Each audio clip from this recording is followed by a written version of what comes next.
As I mentioned, this is a live telephone town hall, and we'd love to hear from you. We'll be taking as many questions from participants as possible. If you have a question, you can press *3 on your phone keypad at any time, and you'll be placed in line to speak with a member of our staff. They will take down your name, where you live, and your question. The next time you hear your name, you'll be live on the call and will be able to ask your question directly.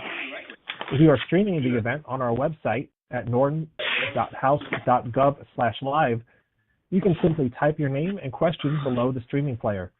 If you would like to sign up for Congresswoman Eleanor Holmes Norton's email newsletter, press *6 to provide your email address to a staff member. We'll do our best to answer as many questions as we can this evening. We receive a lot of questions on our live events, so if we're not able to address your question, please visit our website and click Contact Eleanor. Again, if you have any questions throughout the event, please press *3 on your keypad or type them below the streaming player. If you would like to sign up for the Congresswoman's e-newsletter, press *6 to provide your email address to a staff member. And now, it is my pleasure to introduce Congresswoman Eleanor Holmes Norton. Thank you for joining us this evening. I regret that we are meeting at such a difficult time for federal employees, federal contract workers, our residents, the District of Columbia, and the entire nation. And I fear it might get worse. President Trump and Elon Musk have launched unprecedented attacks on federal employees, federal contract workers, federal agencies, federal programs, the rule of law, and the Constitution, among other things. Now it is clear that the President and Musk want to dismantle much of the federal government, gut the federal workforce, and fill federal jobs with political loyalists in violations of the Constitution, statutes, and regulations. Federal employees who provide invaluable services to the American people deserve praise, not division, cruelty, fear, and chaos. While I am deeply disappointed Congress has not done more to stop these attacks by the President and Musk, my House Democratic colleagues and I, despite being in the minority, which means we do not control the committees on the floor and do not have subpoena power, have responded to these attacks using the legislative oversight, litigation, and communication tools at our disposal. For example, we have introduced legislation, sent letters demanding answers from investigations of the administration, forced a vote in one of my committees on subpoenaing Musk, and filed an amicus brief in a lawsuit to stop the dismantling of the Consumer Finance Protection Bureau. I want to mention a few of these bills. My Protecting Federal Agencies and Employees from Political Interference Act would prohibit the relocation outside of the National Capital Region of the headquarters of any federal agency located in the National Capital Region or any federal employee's position with a duty station in the National Capital Region. The Model Employee Reinstatement for Ill-Advised Termination Act would immediately reinstate federal employees terminated during their probationary periods and reinstate them with back pay. The Protection Our Probationary Employees Act would ensure that reinstated probationary employees do not have to restart their probationary period for the same job they had.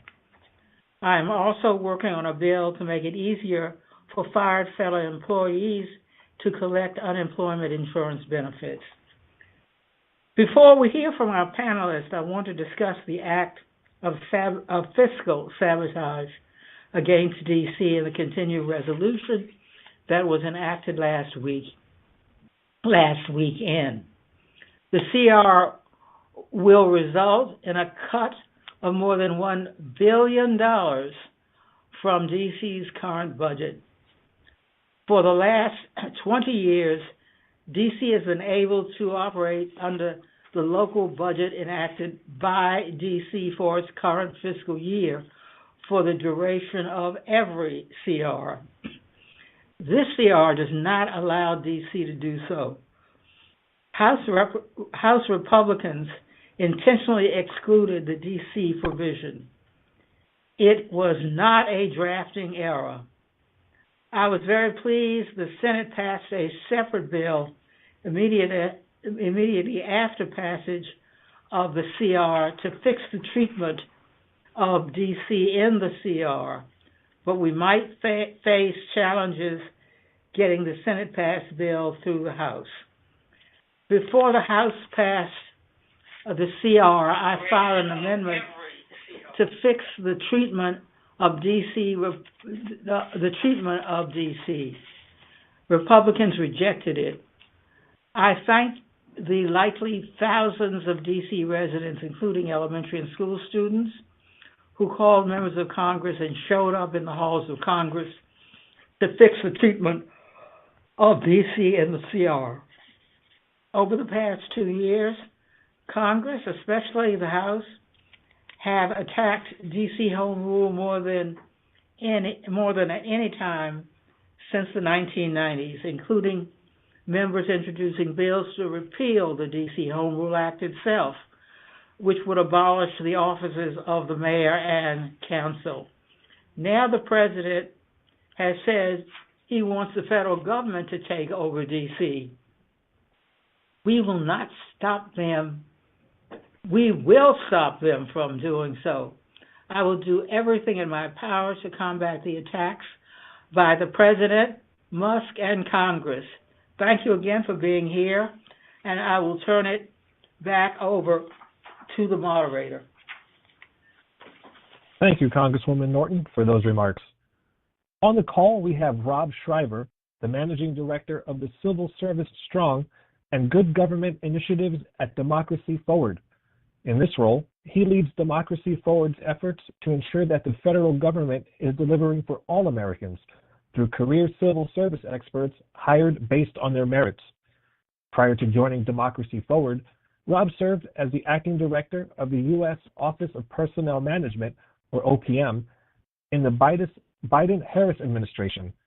In this role, Rob was a champion for the federal workforce and helped to ensure that OPM supported federal employees from hire to retire. His passions include improving government effectiveness, customer service, and driving the federal government to be a model employer. I'm now happy to introduce Rob Shriver. Mr. Shriver, you have the floor. Thank you so much. Thank you, Congresswoman Norton, for your leadership. It's my honor to be here with you and your constituents. As the moderator introduced, I'm with Democracy Forward, and I lead our Civil Service Strong initiative. Democracy Forward is an organization that uses the law to build collective power and advance a bold, vibrant democracy for all people. And Civil Service Strong is a relatively new initiative. It's the place where people, organizations, and communities across the country are joining together to ensure that our civil servants have the resources they need as they deal with the challenges wrought by the Trump administration. As noted in my introduction, prior to Inauguration Day, I was privileged to spend the entirety of the Biden-Harris administration working at the Office of Personnel Management and served the last 8 months as OPM's acting director. And in that role and in my time at OPM, I got to talk to and work with a whole lot of federal employees. And here's what I know about our civil servants. You leave your politics at home. You care about your agency's mission. You want to help the American people any way you can. And you understand that the elected leaders and their team set the agenda and the priorities. And you do what you can within the law to help them be successful. That's what it means to be a career civil servant. But these guys don't seem to understand that. They're doing something really different and really terrible. They started by making career workers want to just leave their job. They did it by sidelining federal workers, vilifying them, insulting them with these emails from some system that nobody ever heard of before, asking them to report their accomplishments. And then they took us back to the 1990s by requiring that everybody come into the office 5 days a week, based on myths about how often federal workers were in the office. And then after that, they've been using all of the tools available and even making up new ones to get career workers to leave. They started with broad-based reductions in force for folks who worked on DEIA or environmental justice. They made up this fork-in-the-road deferred resignation program. Then they began the mass termination of probationary employees. They've now launched broad-based reductions in force, accompanied in some cases by department-specific buyouts. So the goal is clear, to get rid of as many career federal employees as possible. And then on the other side of it, they've politicized the hiring process. So the first thing they did was freeze hiring for career workers, while at the same time expediting the ability of the administration to bring in unqualified, unvetted political appointees. They've been moving forward with their new version of Schedule F, called Schedule Policy Career, which will transform large swaths of the career civil service into political type appointments. They've put the political thumb on the scale for hiring and performance reviews of the senior executive service by requiring more political than career SES on the ERBs and the PRBs. And they've injected politicals and DOGE into routine hiring decisions. And to make it worse, they've attempted to shield these actions from review. They fired the head of the Office of Special Counsel, which is the agency that investigates prohibited personnel practices and Hatch Act violations. They tried to fire one of the members of the Merit System Protection Board just because she's somebody who was appointed by President Biden. She's been reinstated because of successful litigation. They fired EEOC commissioners, FLRA officials, and they summarily removed all across the government inspectors general who are by statute required to investigate waste, fraud, and abuse. Why are they doing this? Well, I just think the Trump administration believes that federal workers are part of some deep state conspiracy trying to thwart them and impede their priorities. So they cooked up their Project 2025 plan and have proceeded to make life miserable for feds to drive them out. And they've been carrying that plan out every day since January 20th. And I just think they have it so wrong. I don't think the person processing Social Security benefits wakes up every morning and thinks, how can I thwart President Trump today? Or the air traffic control workers, the VA nurses, the scientists at Fish and Wildlife, the Job Corps program manager. No, you work every day to serve the American people, to make sure that folks get their Social Security checks, to keep the skies safe, to conserve natural resources, to care for our veterans, and to help young people get jobs. That's what you do. So what are we doing about it? Well, at Democracy Forward, we have been filing litigation in all of the forums available to us to help federal workers. There have been over 100 lawsuits filed against this administration.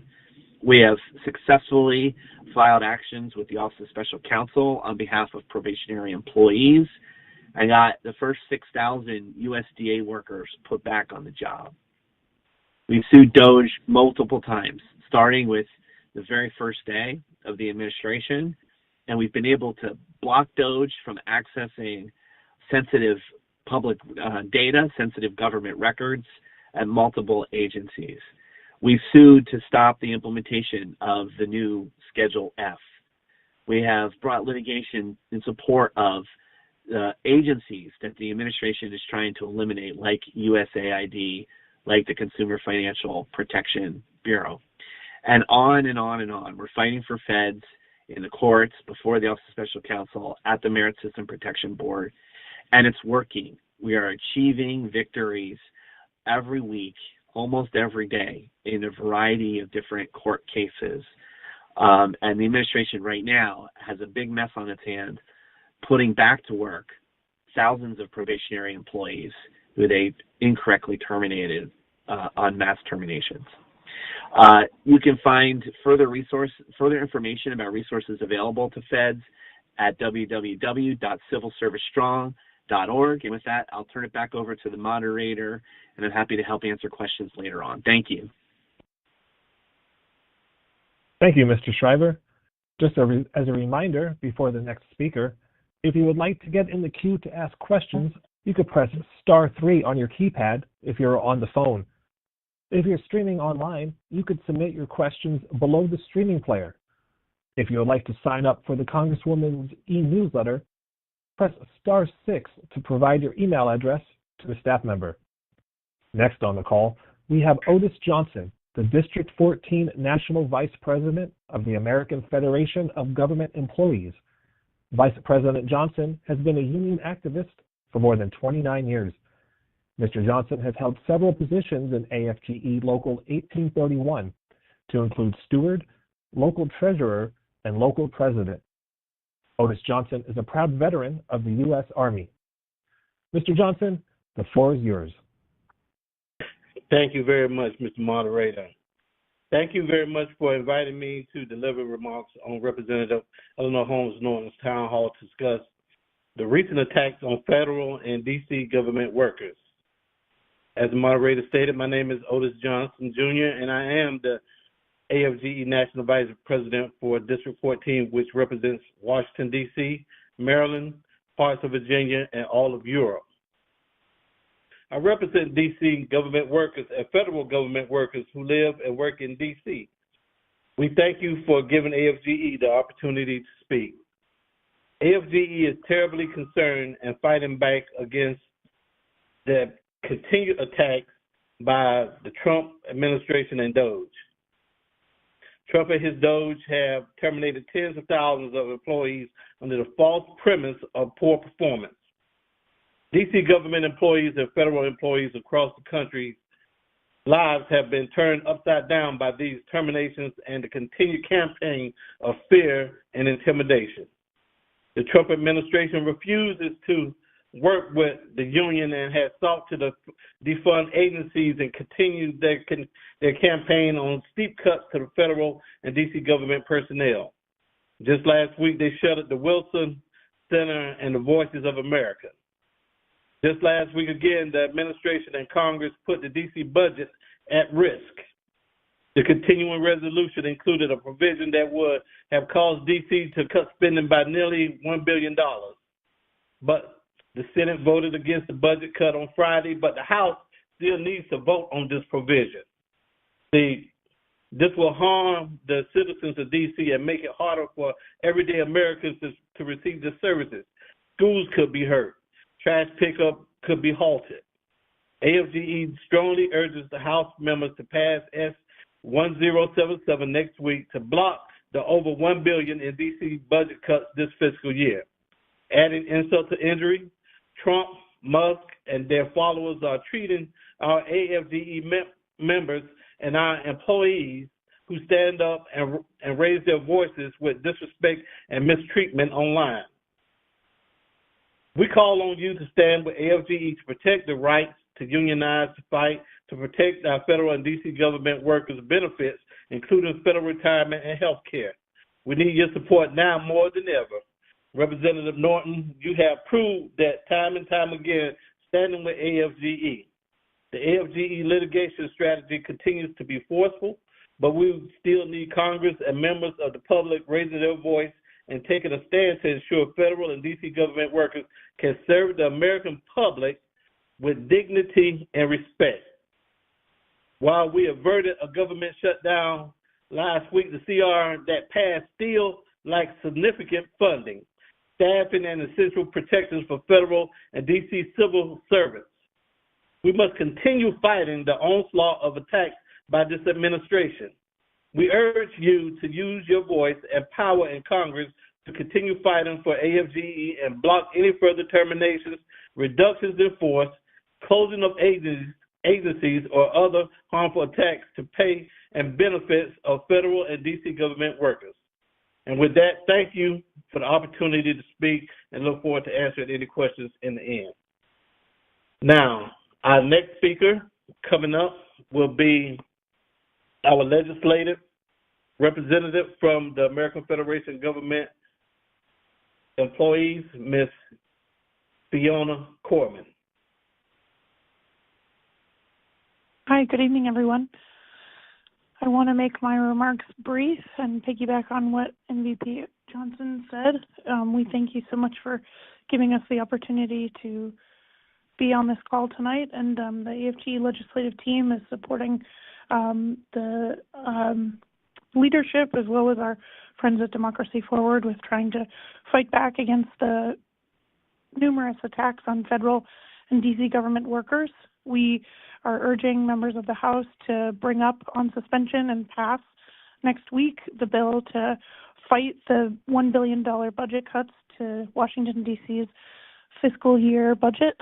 And we are also working on getting support for several different bills to fight back against the attacks, including H.R. 492 S134, the Saving the Civil Service Act, to fight politicization of the nonpartisan civil service by limiting the conversion of federal jobs from the competitive civil service to the accepted service, such as Schedule F or Schedule PC, without congressional approval. We also support H.R. 1989, the Protecting Probationary Employees Act, introduced by Congresswoman Sarah Elfreth, to codify probationary time periods for 1 year for new hires and 6 months for promotions, non-new hires. This bill would protect federal employees terminated while serving in a probationary or trial period to resume the remainder of their period upon reinstatement. And like the others on the call, happy to take questions and try to answer them as best I can. Otherwise, I can try to take down the information and get back to you ASAP. So thank you all so much for everything.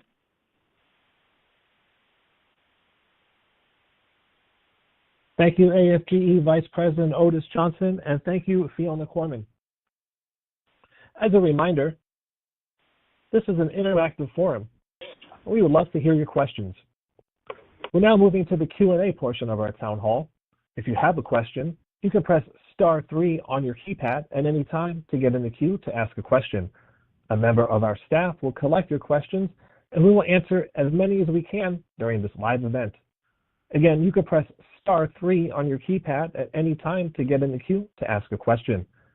If you're participating online, you can submit your question below the streaming player. Just as a reminder, if you would like to get in the queue to ask a question, you can press *3 on your keypad if you're on the phone. And if you're streaming online, you could submit your question below the streaming player. If you would like to sign up for Congresswoman Eleanor Holmes Norton's e-newsletter, press *6 to provide your email address to a staff member. First up, we'll start with a question from online. This question comes from Christy, who asks, how can we protect home rule? How can we express our views when we have no representation in the Senate and you have no vote in the House? Thank you for the question. I regularly work with my colleagues in the House and the Senate to protect home rule. It has been important for members of Congress to hear from D.C. residents.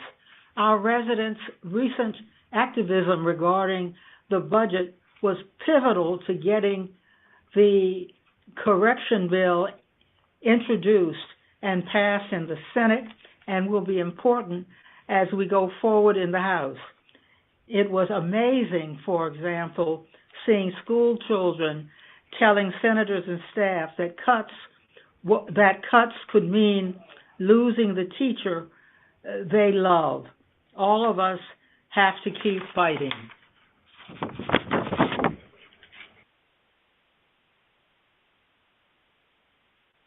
Thank you, Congresswoman.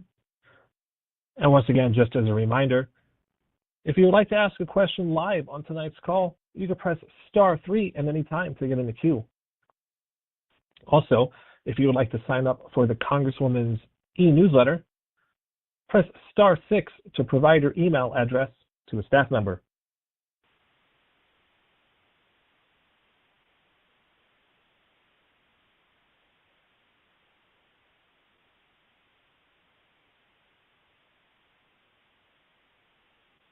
Our next question will come from one of our callers.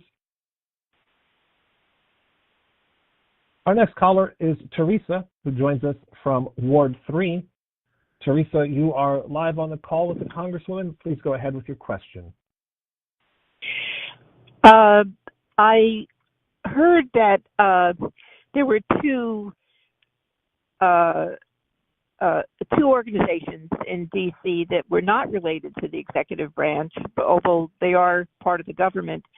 It was private property, and the DOJ team came in, and the staff asked them to leave. They had no right being there.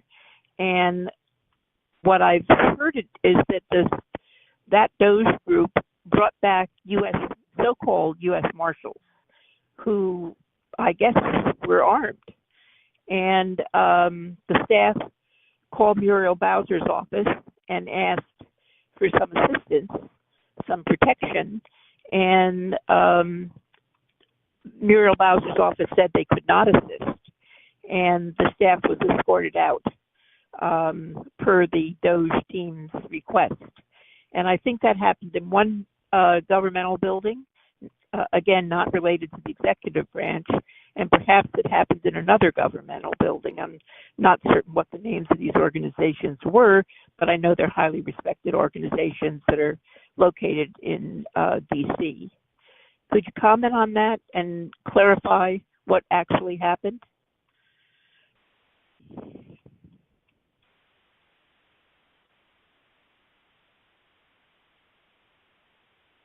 Congresswoman, are you still with us?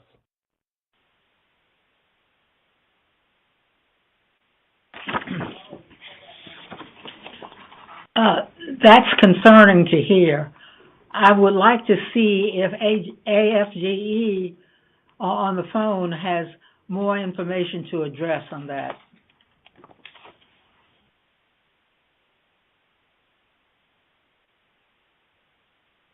Thank you, Congresswoman. Again, as a reminder, if you would like to ask a question live on today's call, you can press star 3 on your keypad at any time to get in the queue to ask a question. And if you would like to sign up for the Congresswoman's e-newsletter, press star 6 to provide your email address to a staff member.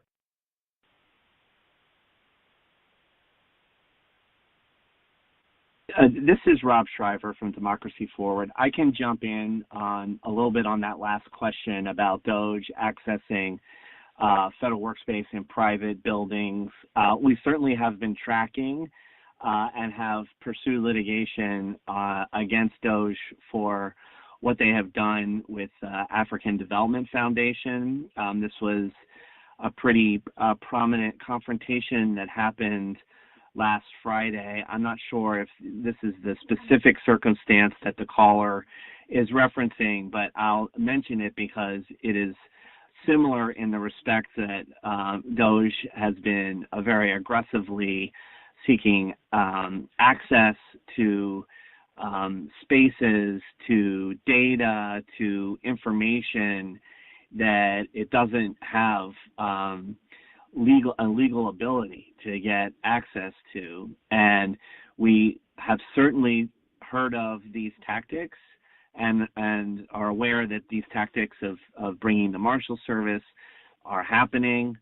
There was a bit of a standoff with respect to this agency that I mentioned, and worth noting that the head of this agency, the head of the African Development Foundation, is actually a Republican, and yet these tactics were used there.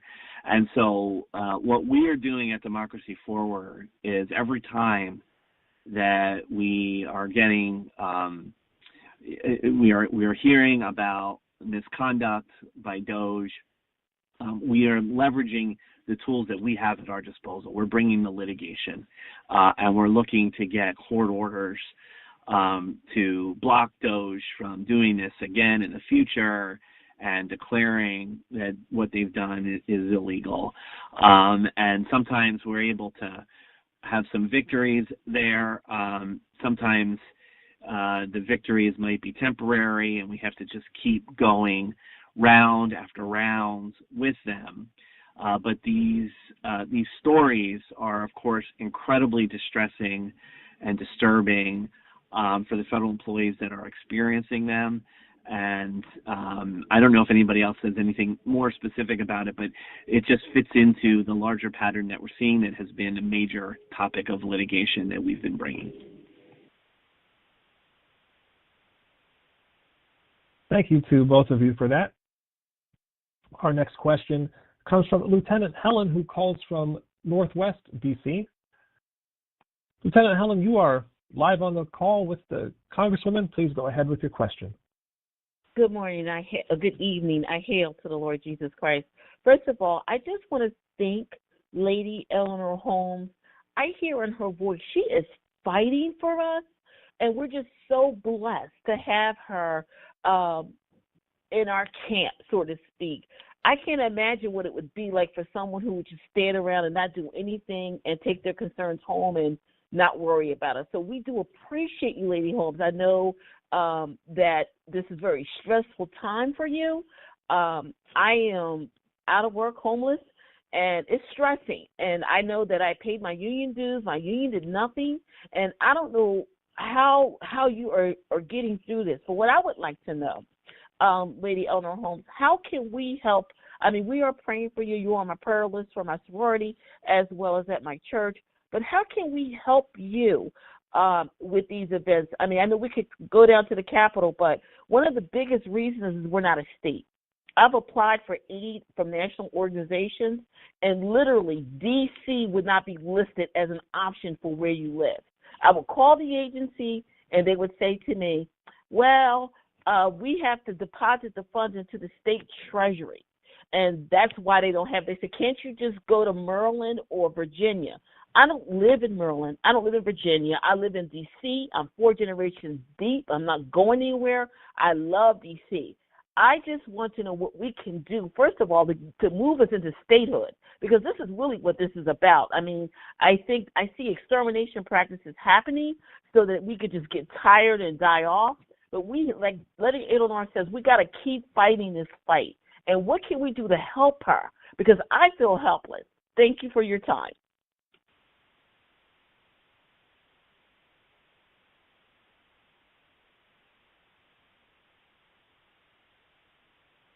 Congresswoman, are you still with us?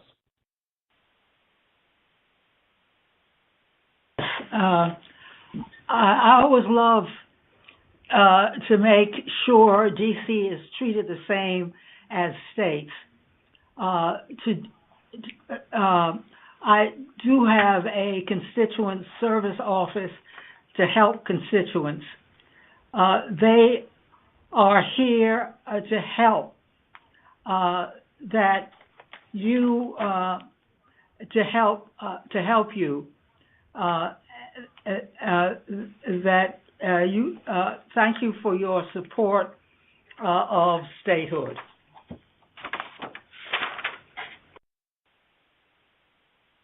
Thank you, Congresswoman. Our next call comes from Terry, who calls from Tacoma Park. Terry, you are live with the Congresswoman. Please go ahead with your question. Yes. I have relatives that work in federal, especially in the VA, and I'm trying to find out whether or not they'll be okay, and that one of them is actually planning to retire soon. So we're worried about their Social Security. And also me, myself, I'm disabled. I'm on oxygen, and I got Medicare and Medicaid. Will they bother that and cut it off, whereas I won't be alive anymore?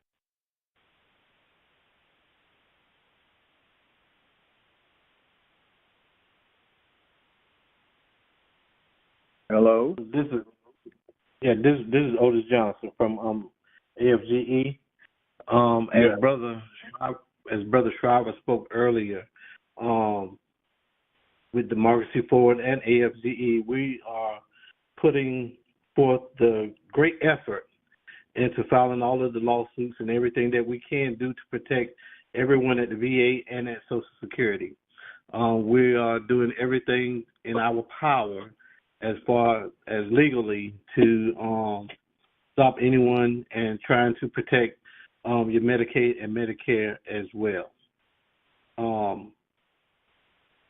It is a shame that all of this is happening to our civil service people and the services that they provide for people like yourself, brother. And again, we will continue to fight the fight that we can for you and to make sure that you and your family are protected. Great, thank you for that. We'll move to an online question now. Pierpont asks, what is your office doing to protest the inhumane firings that are not in accordance with civil service employment laws?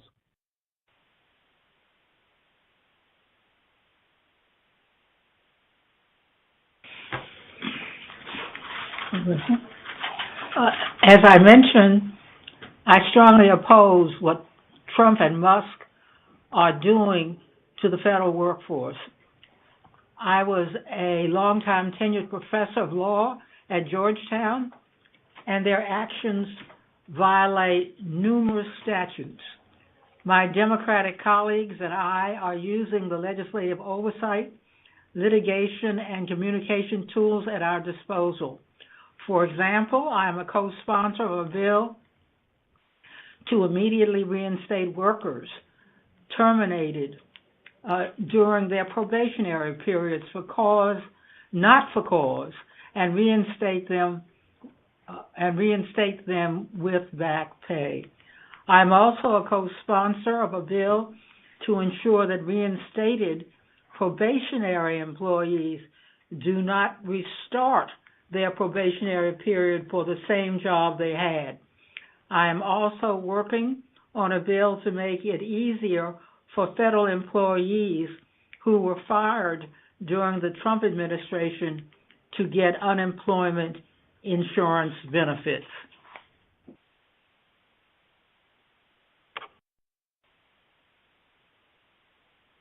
Great, thank you.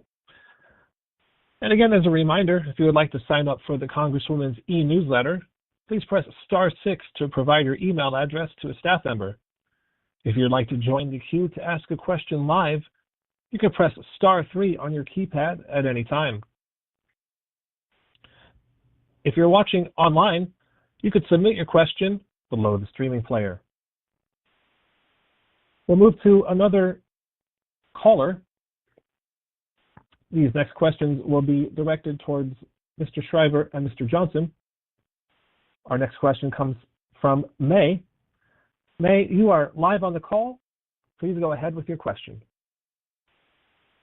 Hi, I have two questions. The first is quick. You mentioned there's a House vote on the D.C. amendment to restore the $1 billion funding. Can you share when that is?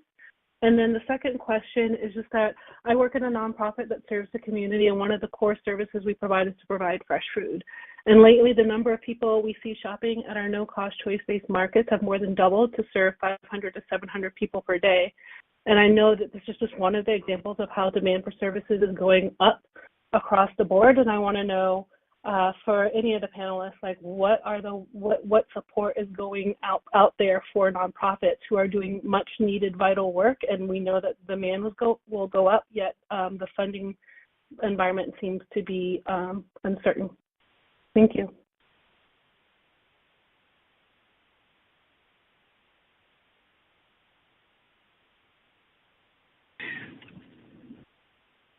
I'm happy to address the second question. This is Rob Shriver from Democracy Forward, and let me first say thank you for the work you're doing. Our neighbors, our colleagues, as you noted, are in a tough place and are going to be depending more and more on organizations like the one you work for support. What we are doing, in addition to all of the litigation that we've talked about tonight, is trying to make sure that federal employees know where the supports are. So those supports might include, for example, information on how to pursue their legal remedies. They might include information on how to apply for unemployment insurance. It might include information on searching for a new job. There are actually several states, including Maryland, for example, that are doing special recruiting drives for federal workers to help them land their next opportunity. It may be mental health services and providing information to federal workers who are being traumatized right now about where to get those services. And so we are working with a broad coalition of organizations to try to support the entire federal worker community by providing these kinds of resources, this kind of guidance. And certainly we recognize and so appreciate what the nonprofit sector is doing to help federal workers. And what we can do here is just make sure that that work doesn't go unnoticed, and that need that the nonprofit sector has for resources to continue to be able to support at increasing levels the populations that you're helping. Make sure that the folks that can provide more resources understand the important role the nonprofit sector is playing. Thank you, Mr. Shriver. We'll stay with you for our next question. This question comes from Lawrence, who calls from Northeast D.C. I'm sorry. Lawrence, you're online. Hello? I apologize. Hi. I apologize. Go ahead. Lawrence, Go you're ahead. live on the call. Go ahead with your question. Can you hear me? Yes, I'm concerned about retired federal workers and how it's going to impact their federal annuities. Have they already affected it? Can they be taken away? And what steps are they doing to ensure that the CSRS program annuity is intact?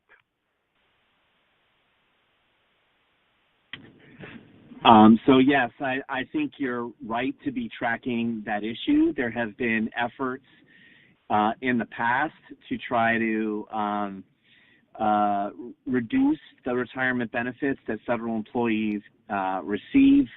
I can tell you that typically when Congress looks to do that, because it does require congressional action, all right? So let's just make that clear. Like the retirement rules, the way that your annuity is calculated, all of that is set in statute and by law. And so it would require Congress to change the law. They have talked about doing this in the past. Often when they talk about doing that, they grandfather in current retirees so that they don't change current retiree benefits but make the changes to people who are still working. That's not to say they have to do it that way. So it's important to be tracking what's going on the Hill and talking to Congresswoman Norton's office, also reaching out to your friends and family who can talk to their members of Congress that maybe they live in other states, because it's really important that this become an issue that's broader than the DMV. The DMV has wonderful leadership like Congresswoman Norton and other members in the DMV delegation to drive on these issues, but it's important that other people get involved. And just the other thing to look out for that I'm also concerned about, given my background with OPM, is that we worked really hard during the Biden administration to try to do a better job of processing retirement applications more quickly. And I'm concerned that with the cuts at OPM, we're going to see a degradation in that service to our retirees and their families. And so that's another reason why like these just sort of massive cuts that are on the table and there's no plan for how to deliver the services are so concerning. So that's another thing to keep pressing on. And if you notice a degradation in the service that you're getting, to make sure that that is known as well. Great, thank you for that. Our next question, comes from Adam, who joins us from Ward 6. Adam, you are live on the call. Please go ahead with your question. Hello, how are you doing? My name is Adam, and I represent the Coalition for Nonprofit Equity, and I'm grateful for the conversation that I just heard. But to bring it home, I was wondering, how could we nonprofits best organize to be a voice, to join the team, so that when you're approaching the congressman, that they are hearing from nonprofit organizations, so that they do not continue to move with potential cuts to the delivery of human services?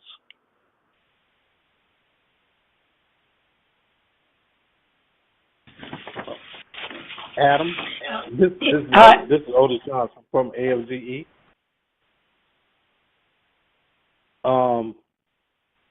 I don't know if there's a way that you can get my email address. I would love to be able to work with you and do services and connect you with our people at the American Federation of Government Employees as well.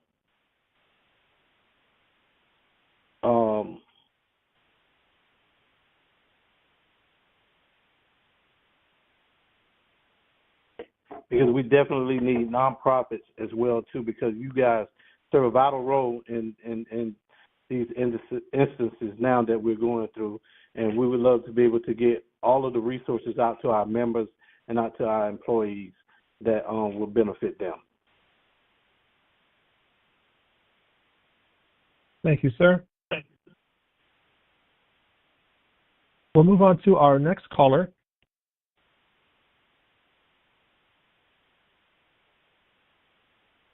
Our next caller is Lisa. Lisa, you are live on the call. Please go ahead with your question. Yes. Hi, good afternoon. Are you able to hear me? Loud and clear, Lisa. Yes. So my name is Lisa Queen, and I would like to ask a couple of things. I'm not sure if I'm correct, but I thought it was Congress that was supposed to pass the laws of what's actually happening with DOGE. And I could be wrong, but I have not, there's nothing that I heard of that the DOGE was passed, that Congress had anything to do with it. And so I just want to know how this is happening, and also why the Congress is letting Elon Musk, who has different agendas, who's supposed to be a government employee, yet he has contracts. What are you all doing about that? And also, I'd like to know why Mayor Bowser is not acting, not using any of her power, like the agency that was invaded by the U.S. Marshals, and she stated that she could not become involved. So when those type of things happen, I would like some answers from Ms. Norton as to what are the limits of her power, and what can she do when these hostile takeovers are happening. And also, I would like to know if Congress has passed anything to impeach President Trump. And also, the Congress that is there, they definitely need to be emptied out because they have not done a thing. And so, yeah, those are. And one last thing. For the probational federal employees, if they need legal advice, where can they go? Because right now, we don't have any money for legal action. Where can we go to get some legal advice? And thank you.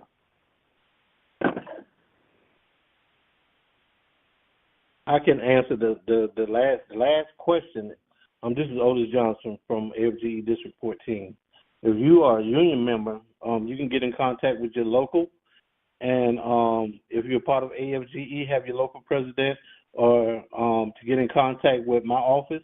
They would know how to do that, and we can go from there. Great, thank you for that. Our next question, we'll stay with you, Mr. Johnson. Our next question comes from Aubrey, who calls in from Ward 4 in the district. Aubrey, you are live on the call. Please go ahead with your question. Hi, my name is Aubrey Lowe. I'm a veteran and a combat veteran from Afghanistan. I just participated in some of my first protests in my life in this country. One of them was at the National Mall. It was a veteran-based protest, and the turnout was great considering how, kind of relatively small it was organized. I would love to know, what are some upcoming events that, we as citizens can turn out, exercise our First Amendment rights to peacefully, gather and demonstrate, our feelings against the administration, and or where can we, how can we come out and, peacefully use our presence to make our voices heard and to support Congresswoman Norton too, so that, our combined voices can make a difference. Especially interested to know any highlighted future events because, there's a lot of grassroots stuff going on. But I would just love to know, what's on your radar? What can we, mark on our calendars? Thank you. Thank you for that, Aubrey. Thank you for your service. I too am a veteran of the United States Army. If you go to our website, afge.org, and look up District 14, you can get in contact with my office, and we'll be able to let you know what we have going on. I don't have any dates or anything in front of me right now, but we'll be able to let you know what we're doing here in the near future. Thank you.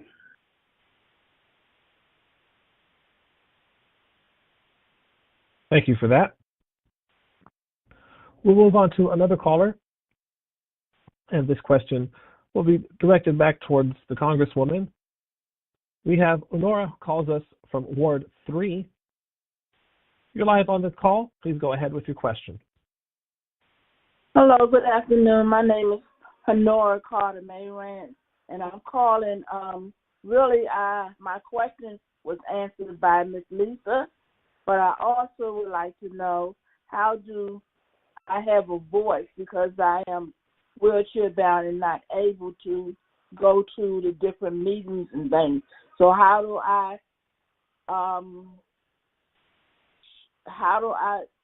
what do I do to show that I'm concerned and is not only aware but wants to help out with the different programs that you all are trying to put in?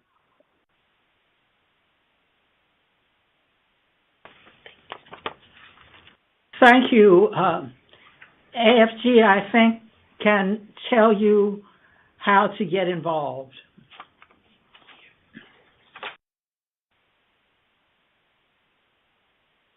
Thank you again, Congresswoman. Again, you can refer you to our website, afge.org. But one of the things that you can do is, since D.C. doesn't have any senators, you can call Senator Angela Alsabrook's office or Senator Chris Van Hollen in Maryland, and you can leave messages there. You can also reach Senator Tim Kaine in Virginia or Senator Mark Warner in Virginia as well, too. These are people that we constantly work with here in the DMV, and they will be able to direct you as well, too, if you would like to send them a letter voicing your concerns. Thank you. Great, thank you for that. I'll take this opportunity once again to remind everyone, if you would like to ask a question live, you can press star 3 on your keypad at any time to get in the queue. If you're participating online, you can submit your question below the streaming player. If you would like to sign up for the Congresswoman's e-newsletter, please press star 6 to provide your email address to a staff member. Our next question comes from Ife. You're live on the call with the Congressman and our guests. Please go ahead with your question. Hi, my name is Ife. I want to say, first off, thank you for hosting this, and thank you for being a part of the lawsuits or co-sponsoring the bills that affect me as a probationary employee. My question was in regards to that, though, because if I am reinstated, I'm a little bit concerned about what's happening right now with the reduction in force, with RIF. I'm pretty sure I would be affected first. I wasn't sure if you had any advice, and also in terms of like applying for DC government positions, in terms of those being at risk as well. I was just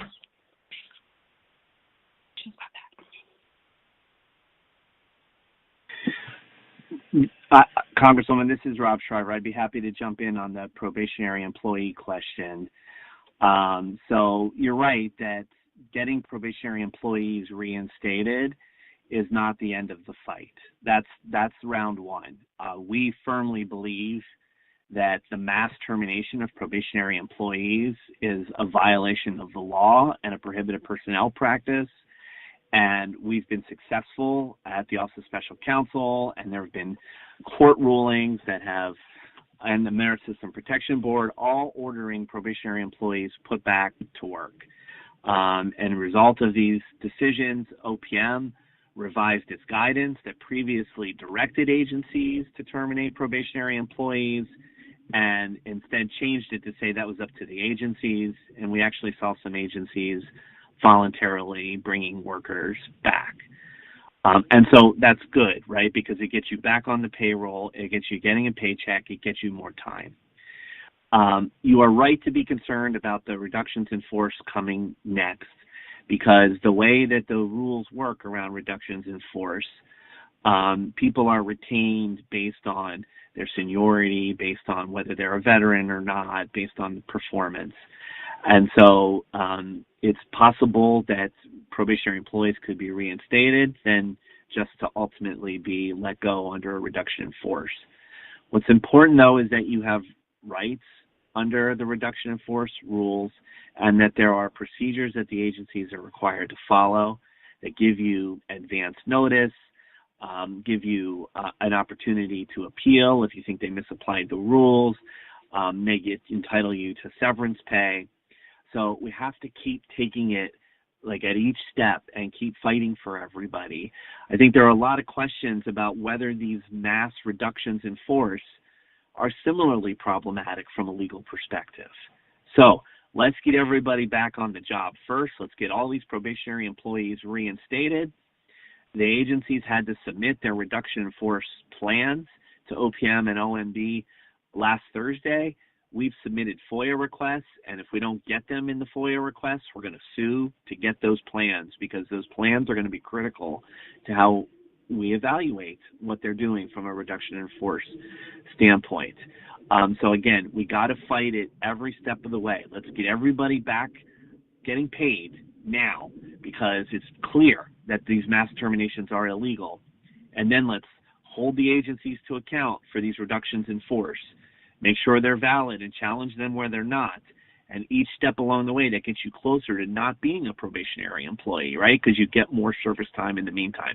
So that's the strategy we've got going on there. And for the other, I think Lisa before asked if what she can do if to figure out how to get legal representation if you're a probationary employee.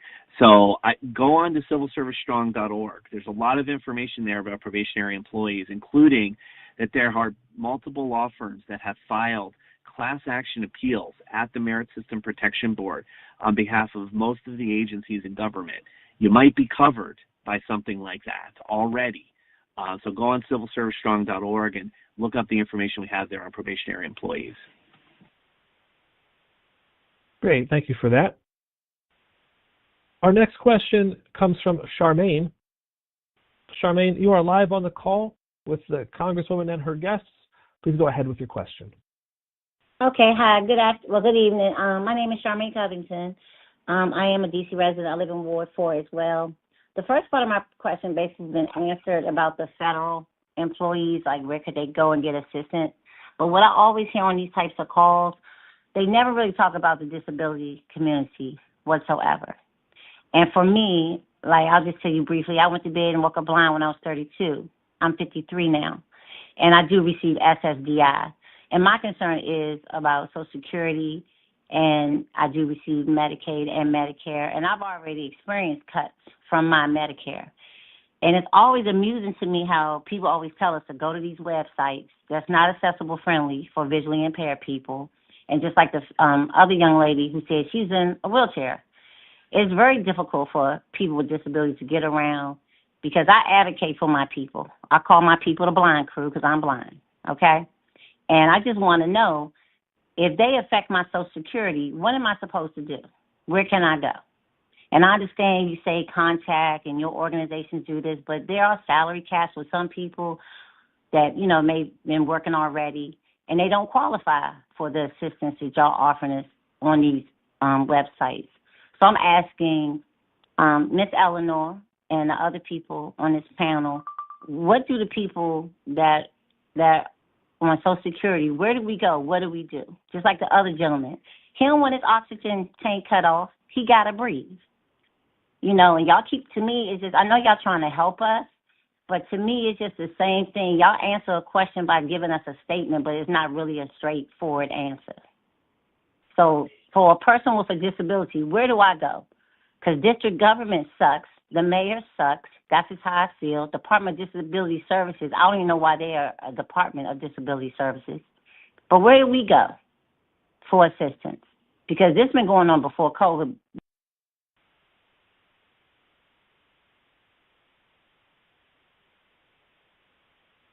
For some assistance. And what's going to happen to us if our Social Security go away?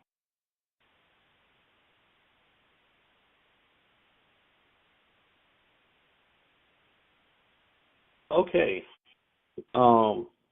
Thank you, sister. I missed your name. If you don't mind telling me your name again. I appreciate everything that you just said, and it's one of the things that I would need to get some information on, so I can get back in contact with you. I would love to have your information so we can do that and be able to direct you and to be able to help you to get what you need. You are right about the disabilities. I think we're moving so fast that we really didn't pay attention to that. And with that being said, we apologize about that, but I would love to be able to find out the information to be able to pass on to you.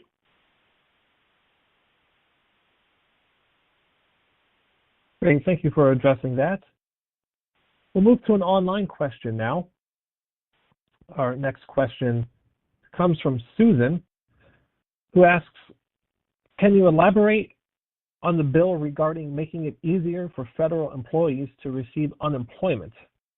Are we not eligible if we lose our job through one of the dog firings or through RIF?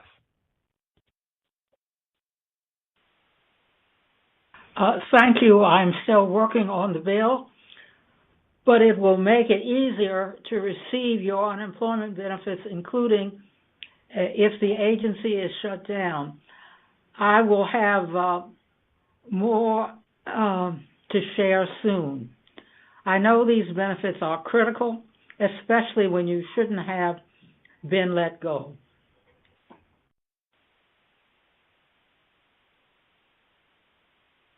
Great, thank you for that.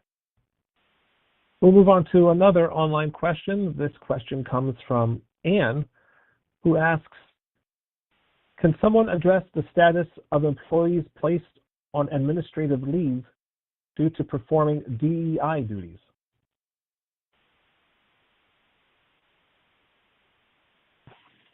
I'm happy to jump in and address that. Again, Rob Shriver with Democracy Forward.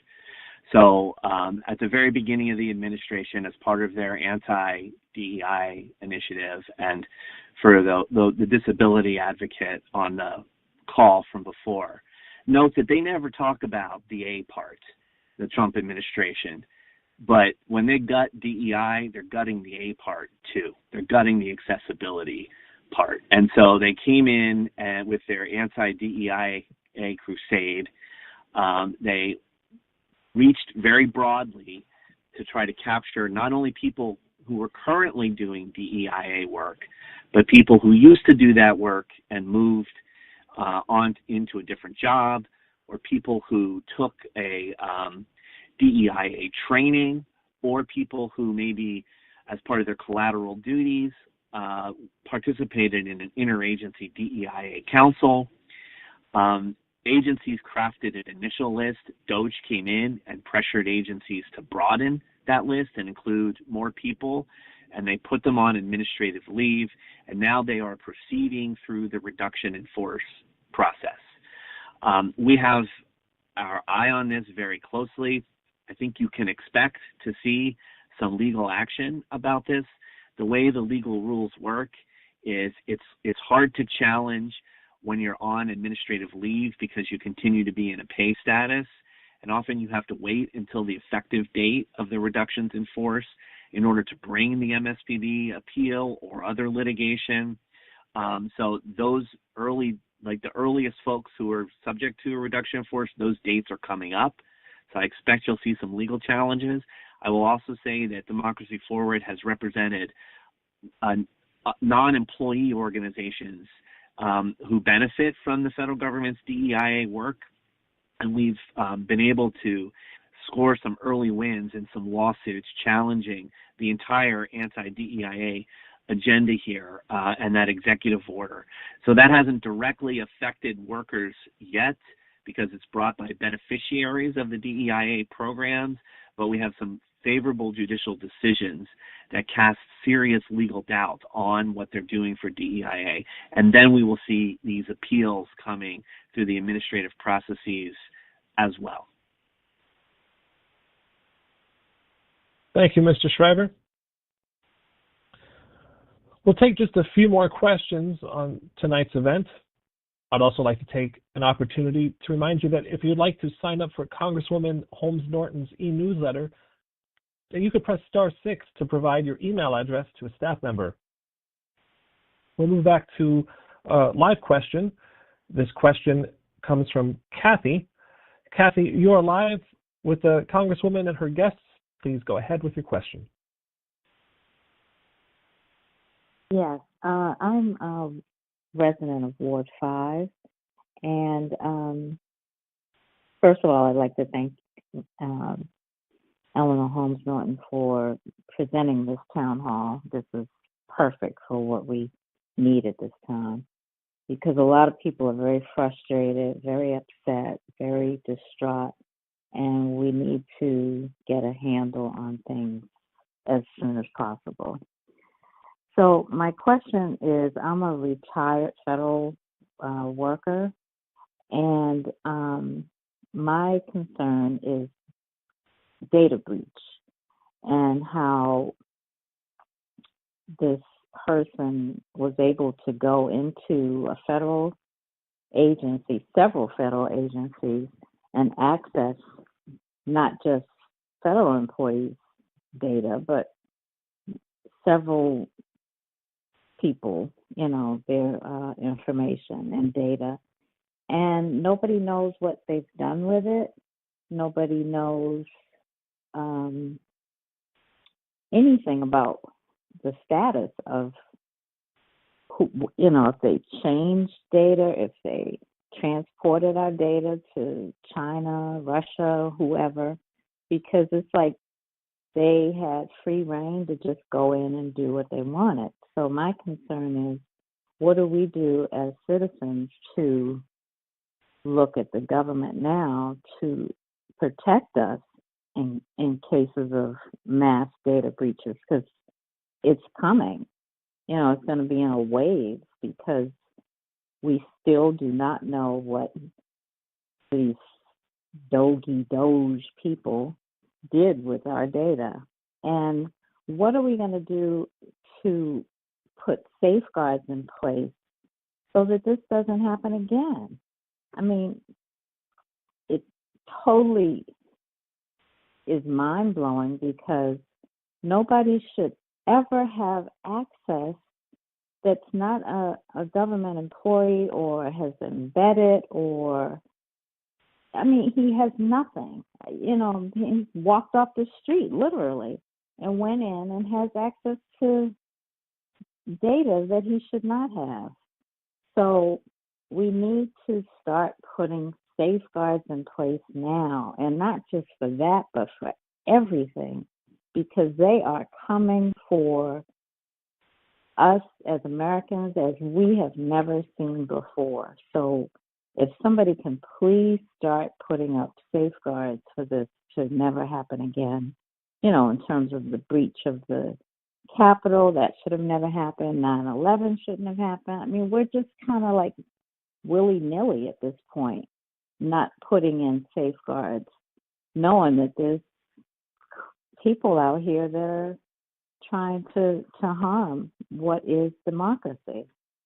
So thank you, Kathy. Thank you, panelists. Mr. Shriver, Thank you. Mr. Shriver, I think this would be a great question for you. And just to summarize, Kathy was asking how can current federal employees ensure that their personal information is protected, and are there any safeguards that protect a government takeover? Yeah, I share the caller's concern wholeheartedly, and that's why we've been suing Doge to try to block them from accessing the data. And the caller's talking about safeguards, and you couldn't be more right. You know, OPM lived through a data breach 10 years ago. It was from China, and it was a big problem. And we at OPM spent 10 years building those safeguards stronger, making sure that we had the right cybersecurity procedures in place, making sure we had the right cyber personnel to win back the trust of the American public. And let me tell you, that was hard work. It required a real commitment to this work, and it required, you know, a respect for those safeguards, because those safeguards exist to help prevent a breach like this from happening again. And so I am incredibly alarmed at the reports of people from Doge evading the normal rules, the normal safeguards that were put in place for these reasons, to protect federal worker data, to protect the data of the American public. And we're going to keep fighting them in the courts to stop them from accessing the data, to turn back over to agencies the data that they've illegally captured. And my advice is to use good data hygiene practices. You know, check your credit reports. You know, like make sure you're using good like passwords. We don't know where they're going with all of this. So all we can do right now is, number one, fight them and try to keep them from doing it in the first place.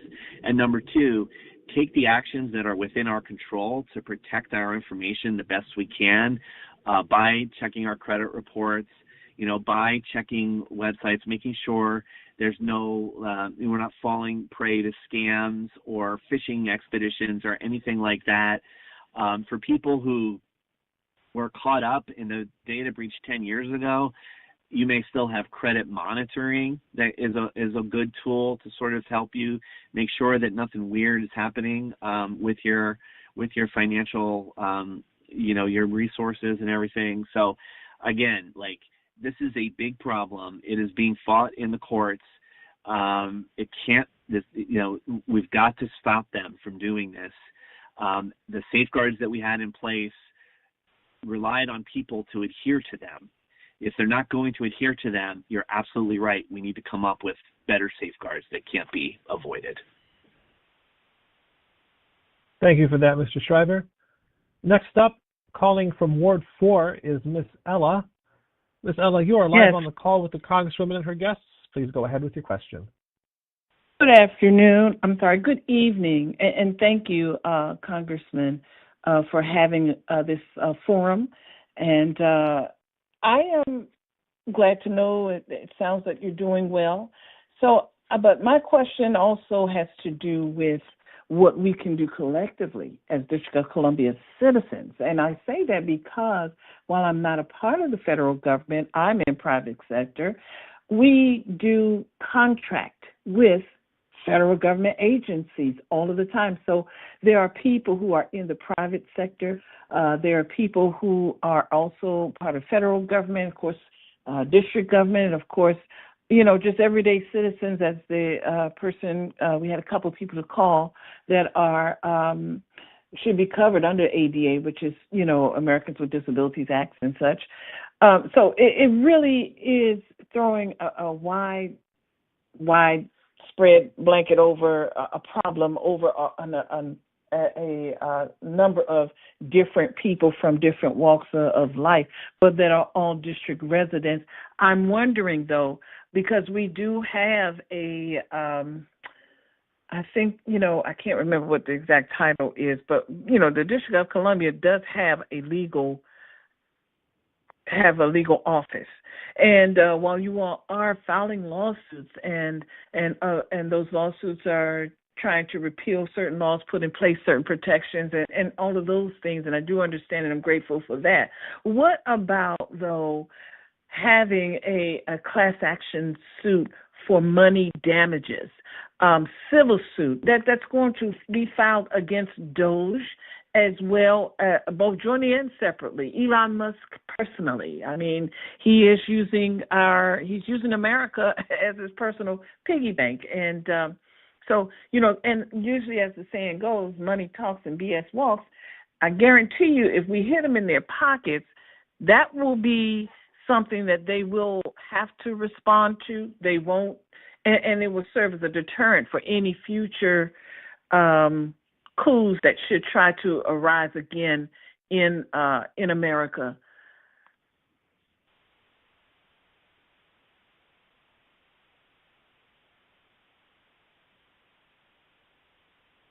Mr. Shriver, Mr. Johnson, I'll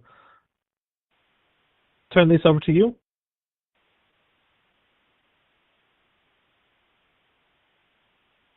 I mean, I can just say again that we agree that the authority that DOJ has been exerting raises serious legal questions. We have multiple lawsuits against them.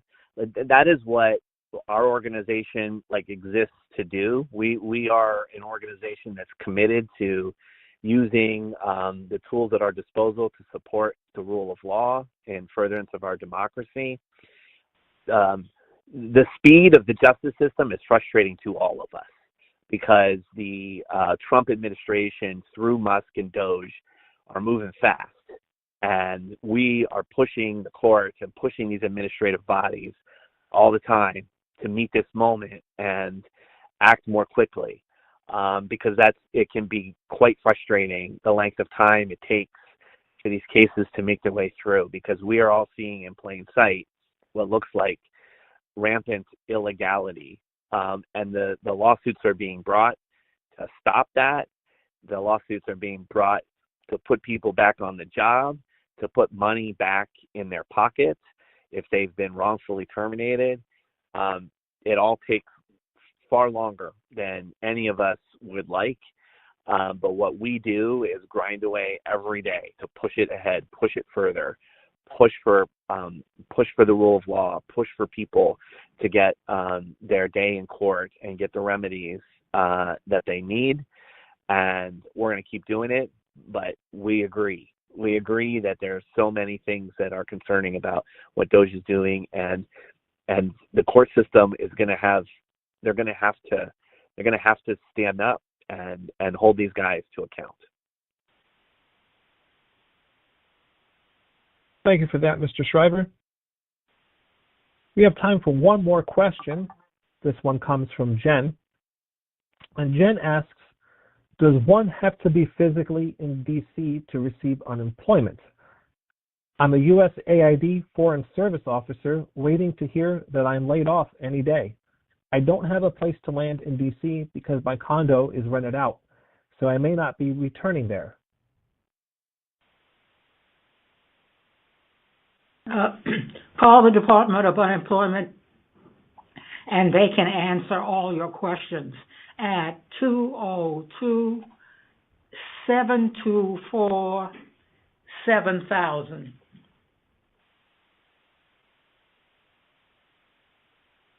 Great, thank you for that. We have come to the end of our Q&A.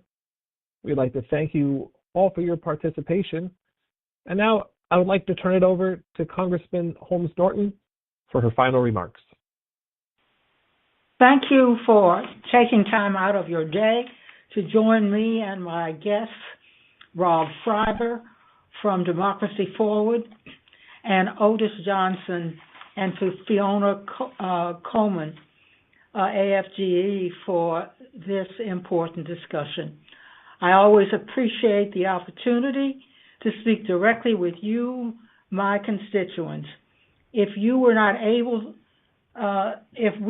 able to answer your question this evening, you can send me an email by visiting my website, norton.house.gov or gov, and click the Contact Eleanor box in the opening page. You can also call my district office at 202-408-9041. Thank you again, and have a good evening.